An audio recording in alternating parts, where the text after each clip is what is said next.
Hello, അപ്പം big boss correct നമ്മൾ വിചാരിച്ച അതേ റേഞ്ചിലേക്ക് എത്തിക്കഴിഞ്ഞു. എല്ലാ മത്സരാർത്ഥികളുടെയും കിളികൾ പാറി.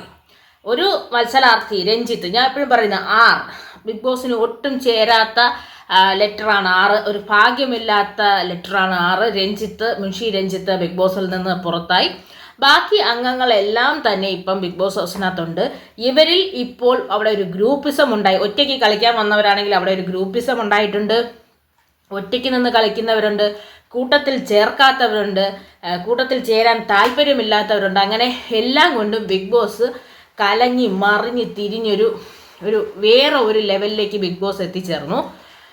ബിഗ് ബോസിലിപ്പം ഗസേലിനാണെങ്കിൽ മേക്കപ്പ് ഇല്ലാതെ ഒട്ടും ഇരിക്കാൻ പറ്റില്ല. മേക്കപ്പ് ഇല്ലാതെ ഇരിക്കാൻ പറ്റാത്ത 2 വ്യക്തികളായിരുന്നു. ഒന്ന് ഗസേൽ, ഒന്ന് അനുക്കുട്ടിയായിരുന്നു. പക്ഷെ അനുക്കുട്ടി ബീട്രൂട്ട് വെച്ചൊക്കെ അഡ്ജസ്റ്റ് ചെയ്ത് ലിപ്സ്റ്റിക്ക് മാത്രമായിട്ട് ചെയ്യുന്നുണ്ട്. പിന്നെ ഇതിൽ ഇതുവരെ കണ്ട സീസണിൽ ഏറ്റവും വലിയ വിഷം ഏതെന്ന് ചോദിച്ചു കഴിഞ്ഞാൽ ബിന്നി. മറ്റുള്ളവരെ തിരുക്കി ഇളക്കി വിട്ടിട്ട് ഞാനൊന്നും അറിയാത്ത കുട്ടിയായിട്ട് ഇങ്ങനെ ഇരിക്കുന്നു. അതുപോലെ ഗിസേലിൻ്റെ മേക്കപ്പിനെ കുറിച്ചൊക്കെ വിളിച്ച് പറഞ്ഞതും ബിന്നിയാണ് ആദ്യം. ഇപ്പം ബിഗ് ബോസ് വന്ന് ഗിസേലിൻ്റെ മേക്കപ്പ് കിറ്റുകളെ എല്ലാം അങ്ങ് എടുത്തോണ്ട് പോയി.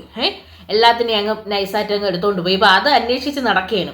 മേക്കപ്പ് സാധനം ഉണ്ടെന്ന് പറയാനും പറ്റുന്നില്ല, എന്നാൽ മേക്കപ്പ് സാധനം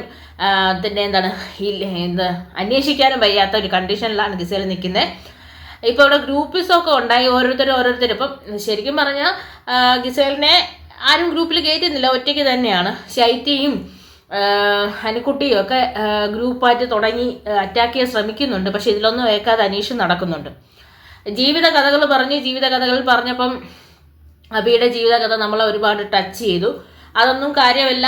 ബിഗ് ബോസ് ഹൗസ് വരെ എത്തിയിട്ടുണ്ടെങ്കിൽ ഇനി മുന്നോട്ടും പോകും. അതുപോലെ തന്നെ രേണുവിൻ്റെ ജീവിതകഥ ഒരു തമാശയായിട്ടാണ് മാറിയത്. രേണു പുറത്തു പറഞ്ഞ കഥയും അകത്ത് പറഞ്ഞ കഥയും ഇപ്പോൾ പറഞ്ഞ കഥയൊക്കെ ഒത്തിരി വ്യത്യാസമുണ്ട്. എങ്കിലും ബിഗ് ബോസ് ഹൗസിനുള്ളിൽ ഇനി നിൽക്കുക എന്നുള്ളത് ഇത് മിഡ് വീക്കിൽ എവിഷൻ ആവും, അല്ലെങ്കിൽ ഇനി സീക്രട്ട് റൂമിലോട്ട് പോകും എന്നൊക്കെ നമുക്ക് ഇന്ന് കഴിയുമ്പോൾ അറിയാം. എന്തായാലും ശരി, അവരുടെ എല്ലാം ടോട്ടൽ കിളികൾ പാറി നിൽക്കുകയാണ്. ഒരു രക്ഷയില്ല. ഇപ്പോഴാണ് ആ ബിഗ് ബോസ് ആ കറക്റ്റ് ഫോമിലായത്. കാരണം എന്ന് വെച്ച് കഴിഞ്ഞാൽ അവരുടെ ഫുള്ള് ടൈം ടേബിളും തെറ്റി.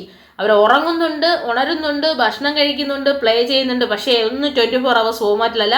അവർ എപ്പോഴൊക്കെ 8 മണിക്കൂർ എപ്പോഴൊക്കെ ഉറങ്ങുന്നു, പിന്നെ എണീക്കുന്നു. ഫുൾ മൈൻഡ് കലങ്ങി. മേക്കപ്പ് സാധനങ്ങൾ മാറിയപ്പോൾ തന്നെ ഓരോരുത്തരുടെയൊക്കെ ഒരു കോൺഫിഡൻസ് ലെവൽ എത്രത്തോളം ഉണ്ടെന്നുള്ളത് അവർക്ക് ബിഗ് ബോസിന് അറിയാൻ കഴിയും. മേക്കപ്പ് ഇല്ലാതെ എക്സിസ്റ്റ് ചെയ്യാൻ കഴിയാത്ത ആരൊക്കെ എന്നുള്ളതൊക്കെ തെളിയിച്ചു. അതുപോലെയാണ് അവർ ഉദ്ദേശിക്കുന്ന ഡ്രസ്സുകൾ ഇല്ലെങ്കിൽ നിൽക്കാൻ പറ്റാത്തത് ആര്, അങ്ങനെയുള്ള കാര്യങ്ങളെല്ലാം വന്നു. ഇനിയാണ്, അതായത് ബിഗ് ബോസ് തുടങ്ങിയിട്ടിപ്പം 10 ദിവസം അല്ല, ഒരു 2 ആഴ്ച ആവാൻ പോവാണ്. ഇനിയാണ് നമ്മൾ കാണാൻ പോകുന്ന റിയൽ ഫേസുകൾ കാണാൻ പോകുന്നത്. കാര്യം വെച്ചാൽ ഫേക്ക് കാർഡൊന്നും ഇറക്കി ഇനി നിൽക്കാൻ പറ്റില്ല. ഇനി എല്ലാവരുടെയും ഒരു റിയൽ സ്വഭാവം അങ്ങോട്ട് ഇളകും, ഒരു സംശയവും വേണ്ട. ഇനിയാണ് കറക്റ്റ് ഫോമിൽ ബിഗ് ബോസ് പോകാൻ പോണത്.